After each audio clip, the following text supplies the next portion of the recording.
Hello. Hi, is this Bob? Yeah, that's me. Hi, Bob. My name is Jennifer. I am a volunteer with Emergency Support Services here in Kamloops. I understand that you stopped by the reception center here in Kamloops today. Do you have some time to chat for maybe 30 to 60 minutes? I hadn't got anywhere else to be. Okay, fair enough. So, what we're going to do is we're going to create a profile for you in our system, and then that way we can take a look at what supports we can provide for you today. So, I'm going to have a number of questions to ask you, okay? Yeah, sure. Sounds good. Okay, and so what is your first name legally on your driver's license or your ID there? Oh, it's Roberto. Okay, and that's Roberto? Yeah, that's right. Oh, okay, and what's your last name? Jones. Jones, thank you. What's your date of birth? It's March 3rd, 72. Thank you. We're going to build a profile for you, as I was mentioning in this on this government platform, by submitting your email address and contact information. You're authorizing Emergency Management BC, also known as Emergency Management and Climate Readiness, to communicate with you via email about your registration and might invite you to provide feedback about your experience. By submitting this form, you'll confirm that the information you provide today is true and complete, and you'll consent to the verification of information provided regarding this application that we're going to do and any subsequent provided application information. Do you consent to that collection notice and authorization? Yeah, that's fine. I mean, phone, sure. I don't really use my email. Okay, no worries. We can just put in a phone number for you when we get to that part. Okay. So, as far as any restrictions on your file, concerned family and friends may inquire about your household because of this emergency event. Do you consent to have your registration status shared with those who may ask about your household's well-being? So, if you're consenting yes, you're acknowledging that an ESS responder may only share the status of your ESS registration with concerned friends and family. So, for reunification purposes, concerned friends and families may opt to leave their contact details where they can be reached at.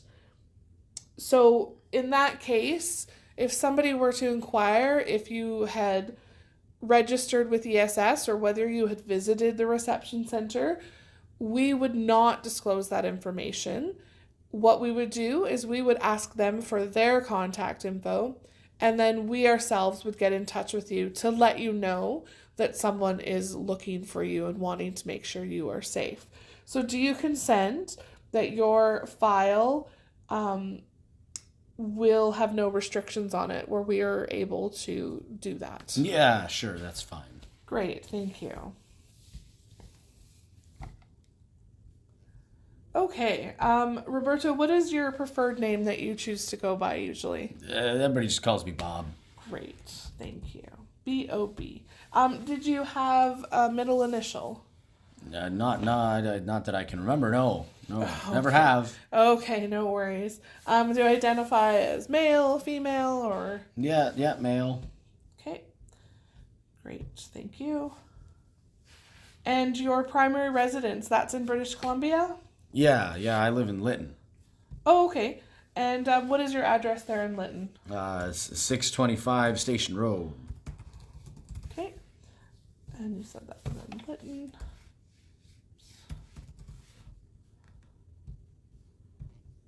And do you know your postal code there? Yeah, it's Victor 0 Kilo 1 Zebra 0. Thank you. And is your mailing address the same as your primary address? Yes. Thank you. So, as we were mentioning before there about contact information, do you authorize Emergency Management British Columbia, also known as Emergency Management Climate Readiness, and your local emergency program to communicate with you via email or phone regarding your current registration? So this would only be used to contact you about your current registration for this emergency event. Yeah, I suppose that's fine. Okay, and so telephone number? Yeah, telephone number is 250-320-5555. Great. And an email address for you?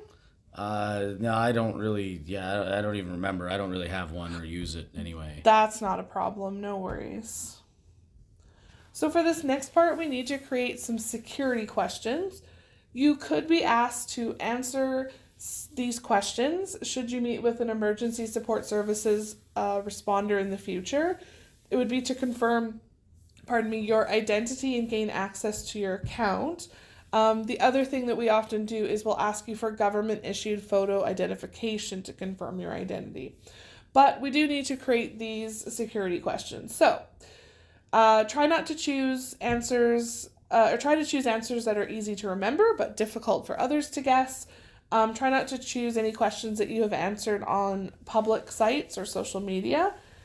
So I've just got a set of questions for us to choose from, and you can see which one you think might be a good fit for you. You might want to write down your answers, just in case you might forget. I know there's a lot going on, so it might be a good idea to write those down. Alrighty. So just stop me when you hear a question that you think might be easy for you to answer and remember. All right, sure. I've got, what was the name of your first pet? I don't know. Okay, no worries. What was the name of what was your first car's make and model? Oh, yeah, my first car, Tiffany. Her name was Tiffany. Oh, she was beautiful, blue and silver. She had a 350. Oh, it was a good... it was a Chevy, 88. Oh, man. She used to smoke everybody off the line, I tell you. Okay, I've got Chevy 88 written down for that one. Let's choose another question. So we've got, where was your first job? What was your favorite children's book? In what city or town was your mother born? What was your favorite movie? I don't know. Nothing's coming to mind. No worries. What was your oldest sibling's middle name? Oh, I don't think none of us had a middle name. Okay. What month and day is your anniversary? Oh, August 1st. All right, Yeah, there we go. My beautiful wife, Arabella, and she and I got married on the 1st of August. Great. She really wanted it to be in the summertime. Yeah. Yeah. Okay, well that's awesome. I wanted snow, but for her. Fair enough. And we need one more here. Let's see. What was your childhood nickname? What were the last 4 digits of your childhood phone number? Oh, jeez. I think that's the same phone number now. That probably everybody know that one. So no on that one? Yeah, probably not. Okay, in what city or town did you meet your spouse or partner? Yeah, everybody would know that one too. Okay, and what's your favorite food? Oh, pachos. All right. Arabella's over there right now. She's eating the pachos. Okay, that's awesome. Bob, do you have insurance to cover your immediate needs? Well, yeah, I think we've got insurance. Arabella would know. I'm not sure. Okay, so if you do have insurance, whether that's home, tenant, or travel insurance, you'll want to contact your insurance provider as soon as possible. So you can talk with your wife about that. If you're having difficulty contacting your insurance provider, please just contact the Insurance Bureau of Canada. I do have a phone number for them. Did you want to write that down? No, I'm sure Arabella will know the number. She'll be able to deal with that. Okay, so just in case you do have insurance coverage, it's strongly recommended to keep a record of all receipts and invoices if your immediate needs end up being covered by your insurance provider. So just hang on to any receipts you might have. Yeah, okay, sounds good. Okay, so you said that you were on an evacuation order that happened this morning. Tell me a little bit about what happened when you learned you were on evacuation order. Yeah, well, I mean, it was just a loud noise from the phone. The app we got on our phone, it woke us up in the middle of the night, and it said that we were on evacuation order. And then I looked out Facebook, and people were saying we need to get out. And sure enough, I could see flames out the window, and everyone was leaving. It was crazy, scary. Sure. I bet. Yeah, we just grabbed her stuff as quick as we could, and thank God I grabbed my wallet, and Arabella, she grabbed her purse and her phone and stuff, and yeah, then we came here. Okay. Well, I'm sorry that happened to you. That definitely does sound stressful. Yeah, it sure was. So, emergency support services provide short-term assistance to give evacuees a chance to recover. Have you thought about what you might do after that time? Oh well, I really got no idea. All our friends and family are here. We don't really have nowhere to go. We just been sitting here since this morning. Most of us are out here in our cars. So your friends and family are also evacuated from the same area? Well, yeah. I mean, all the ones I know of. Gotcha. Okay. And have you guys been referred to any other supports or services that are connected to ESS? Yeah. In the reception center, there may have been some. No. Okay. I think we just been in the car, with our dog to make sure he's okay. Benji he's right here. He's beside me. Wherever we're sleeping tonight, he's staying with us. He's so scared. Aw, is he holding up okay? Yeah, well, he looks pretty sad. If dogs could cry. Fair enough. We do have SPCA set up outside, so if you feel like there's anything you need, feel free to visit the SPCA tent. Oh, okay. Yeah, I will. I'll do that. You hungry, Benji? All right. Now you mentioned your wife. Does your wife live with you? Yeah, she does. Her name's Arabella Jones. Okay. And she has the same last name. Does she have a middle initial? Not that I know of. Okay. She never told me about one. That's okay, no worries. And identifies as female. Yep. Okay, and what's her date of birth, please? It's January 1st, 1975. Great, thank you for that.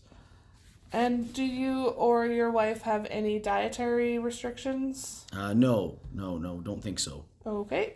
And do you or your wife require any medication? I'm good, but my wife takes some sort of medication. I don't really know what it is, but she takes it every day. Oh, okay. And do you know if she has enough of a supply for the next 72 hours or so? I'm honestly, I'm not sure. I doubt she grabbed it on the way out. We were such a hurry to try and get out of there. Okay. Do check in with her after you're finished with the call with me. And if you realize or she realizes that she does need any medications, just visit whatever pharmacy is most convenient to you. Even if it's not a pharmacy that you visit, they should be able to help you with any prescriptions that you have. Okay, thanks. Yeah. Okay, and you mentioned that you do have a dog, and you just have the one dog? Yeah, just old Benji here. Okay, great. I've got him added to your profile. Now, do you have enough food for your pet while you're evacuated? No, I don't. We didn't really get a chance to grab much there. Okay, so I'll definitely recommend that you get in touch with the SPCA. They're right out in front of the building there whenever you have a moment. What is your plan for your dog while you're evacuated? I don't know. He's just sitting here on the passenger seat. He's real scared, and I'm just trying to comfort him. Okay, so we've got a couple of things we could look at. We can look and see if we've got accommodations for him at the hotel, or if that's not something that can work, we can connect with the SPCA and see if there's any options. Oh, I don't think Benji's gonna want to go nowhere else. Okay, so you'd prefer that he's at the hotel. Yeah, well, wherever we go, Benji should go with us. Okay, we'll take a look at that in a few minutes and see what we can do. So, do you and your wife have enough food while you are evacuated? No, we didn't really grab anything there. We didn't have time. Okay, we can take a look at helping you with that today. And you mentioned that you don't have a place to stay, so we can take a look at accommodations for you while you're evacuated. Yeah, thanks for that. Yeah, all my friends and my family, they're all over in the cars out here in the parking lot. Nobody's got nowhere to go right now. Right, okay. Well, we'll see if we can get that figured out here really quick. As far as clothing, did you and your wife grab enough clothing for yourself for the next few days? No, we weren't really thinking about that. We got our phones and a couple of other things, and we just ran out. Fair enough. We're glad that you got out safely, and that's the most important thing. As far as transportation, you guys have access to your own transportation while you're evacuated? Yeah. We drove up here in the truck. Okay. As far as incidentals, which could be personal hygiene products such as maybe toothpaste, toothbrushes, could be laundry soap or pet food or shampoo or conditioner. How are you guys for incidentals? Do you think you have enough for the next few days? No, we didn't grab any of that stuff. I guess we'll need shampoo and stuff, and probably toothbrushes and toothpaste, and Arabella will probably need a brush and Yeah. that kind of stuff. Okay, we can take a look at that for you as well in a few minutes. The next thing we need to take a look at is a security phrase. So the security phrase is to ensure an emergency support services responder, such as myself, can verbally verify your identity with your registration. So I need to enter a memorable security phrase. It could include letters and numbers, and it should never be your email address. So is there maybe a saying or a phrase that might be common to you? Well, I always say happy wife, happy life. We go with that one. That's why I dropped Arabella off at the bar on the way here. Told her I'd handle this. Okay. So you might want to write that down just in case you need to remember it at a later date. No, I won't need to write that down. You'll just remember it. I'll Okay. remember that one. Okay, so the next thing I'm going to do is I'm going to put in a request for a stay in one of our local hotels. I'm going to need to put into that request to another section here in our reception center. It could take a little while. Would you like to remain on hold, or would you like me to give you a call back? Yeah, you can give me a call back. I'll go over to the SPCA tent thing you said, and I'll see if I can get Benji a snack here. Okay, that sounds like a great plan. We'll speak to you soon. Thanks. Bye-bye. Bye-bye.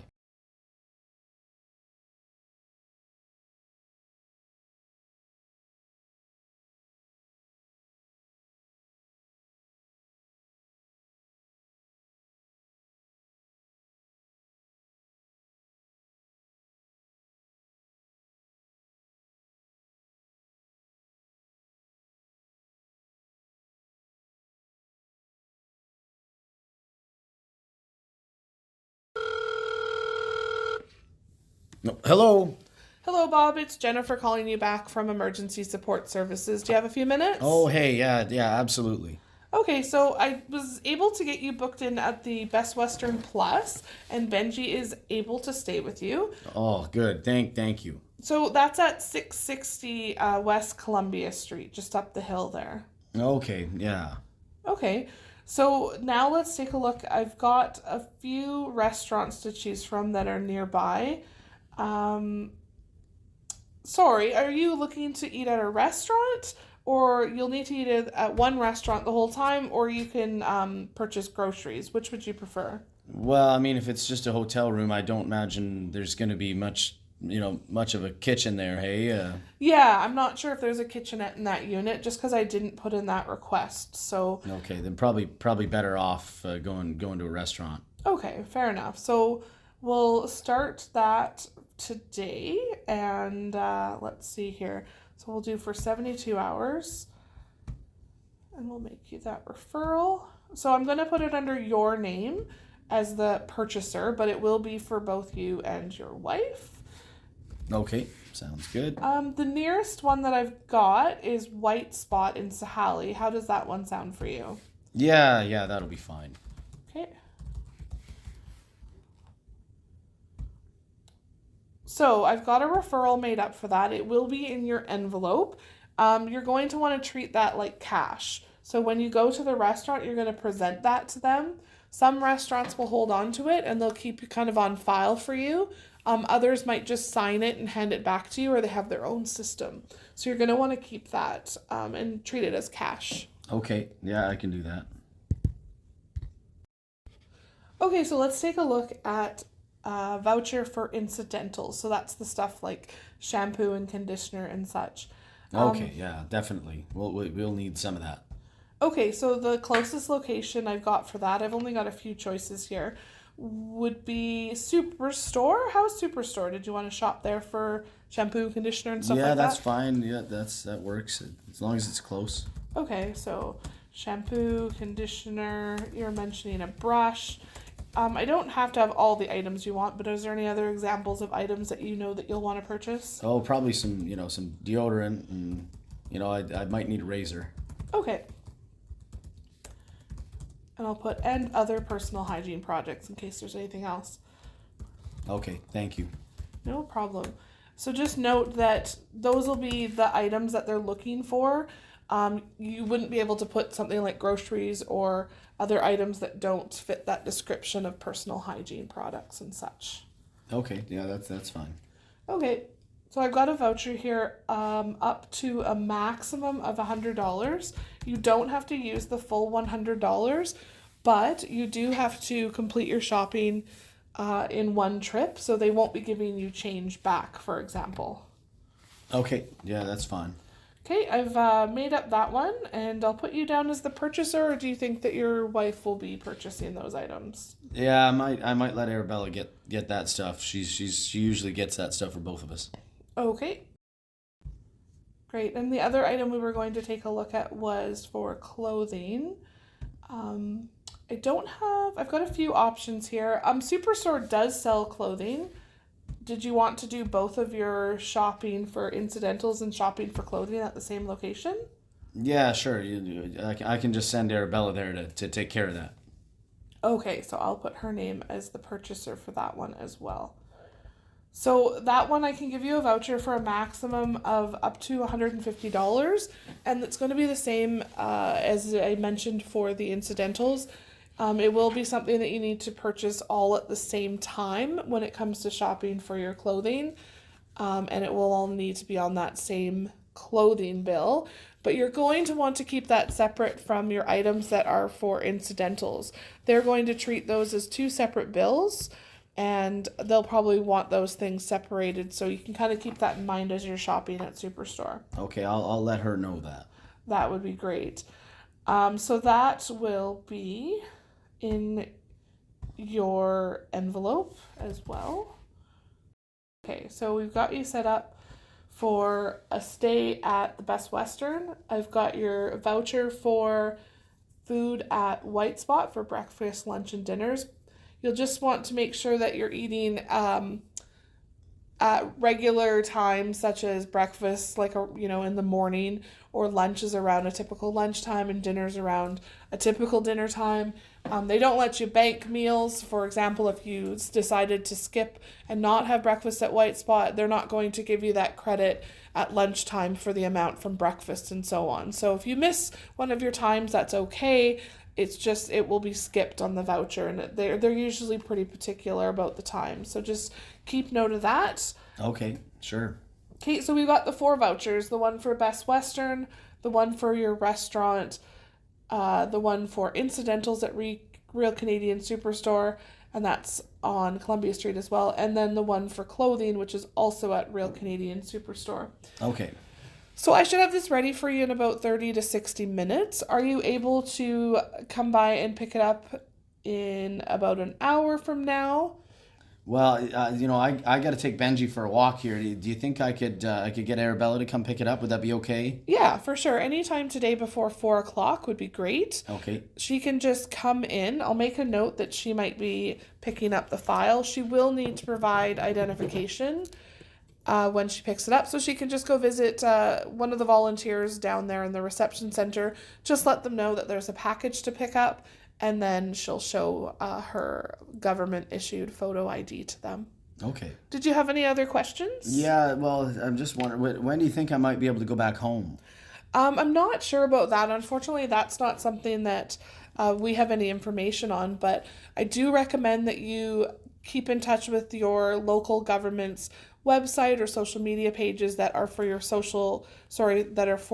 local government, or you can keep an eye on any of the government websites that there are that might explain that, or your local regional district. So just keep an eye on those and make sure that you're looking at websites and information that's coming out from official websites. Oh, okay. So you said this is for 72 hours, right?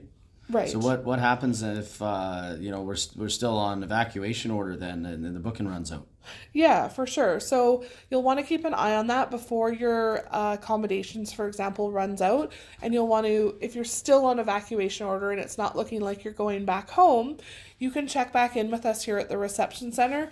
And if you're on evacuation order, we will be able to look at extending our supports for accommodations, and we can go from there. So the clothing and incidentals, those vouchers are a one-time issue only though, so you'll want to think carefully about your purchases there. But we can take a look at accommodations and food and look at extending those if you are in fact on evacuation order longer. Okay. All right. Well, thank you. You're most welcome. Is there any other questions that you have? No, I think that's all for now. Okay, well, thank you so much for taking the time to talk with me, and hopefully things get better for you. No, thanks. I appreciate it. Have a good one. Take care. You too. Bye-bye. Bye.